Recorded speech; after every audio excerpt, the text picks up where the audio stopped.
So when you think about what you've been doing and now what you're planning on doing, what was the biggest leap that you had to make that you didn't want to make besides getting new band members?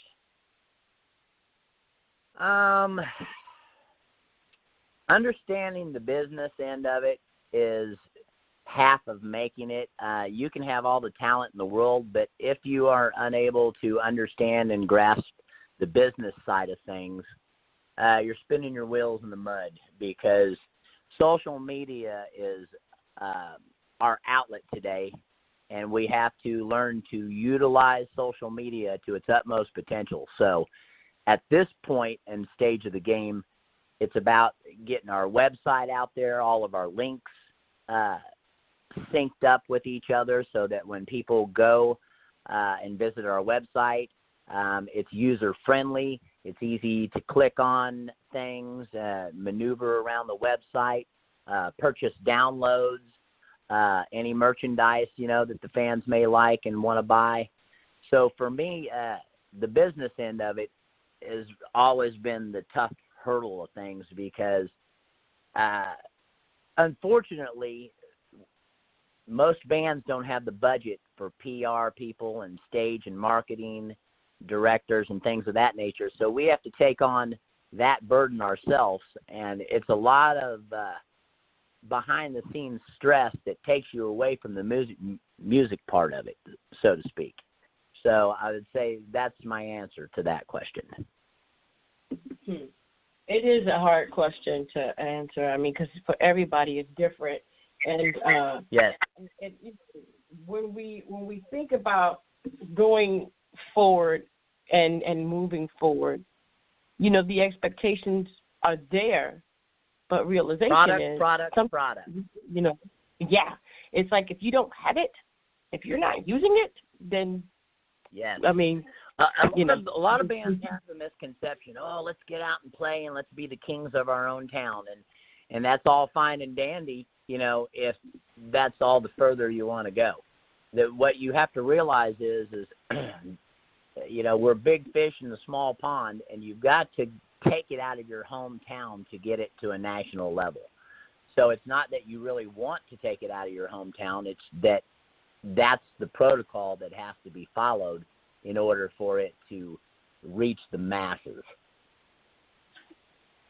You're right. And it's like, okay, what do you suggest for artists that are doing their best to make it, and they just find themselves in that vicious circle?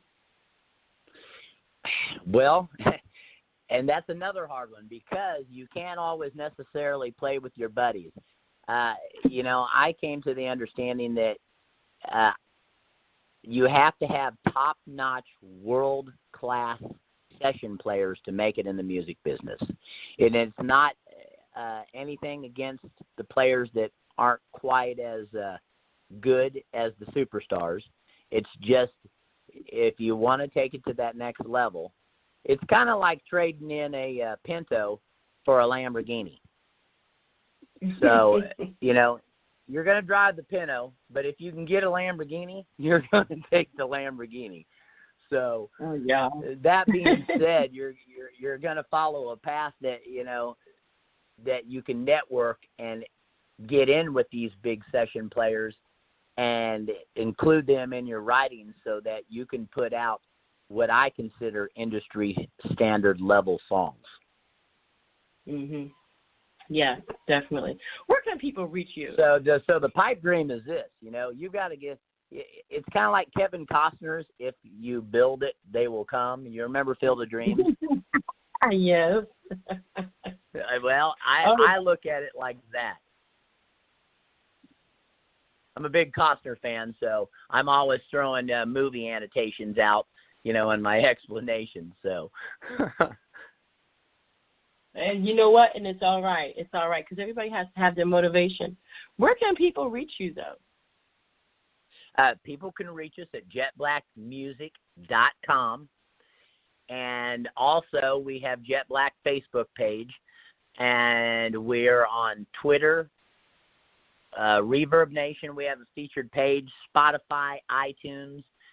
And the new releases will be released on CD, baby, for distribution. So, nice.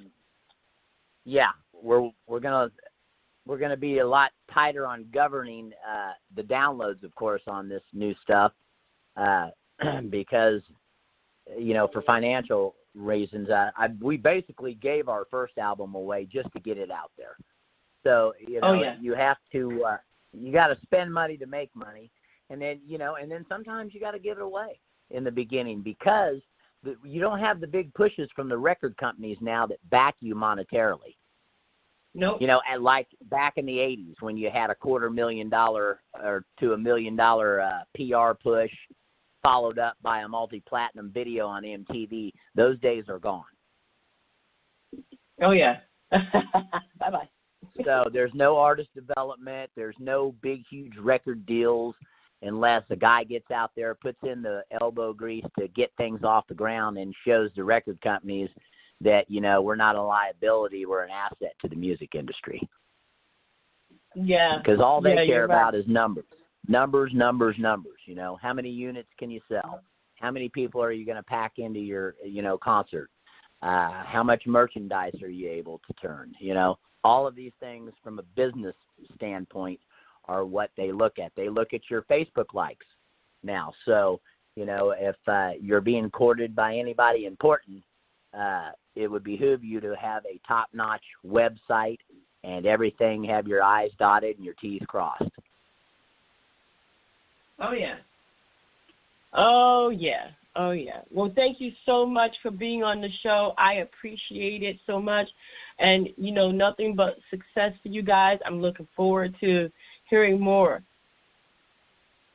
Well, thank you very much, and we appreciate your continued support. We will be emailing you guys digital EPKs of the new songs for your airplay to play at your discretion. So we sure appreciate you. No problem. Thank you. Thank you very much. Sure. Thank you.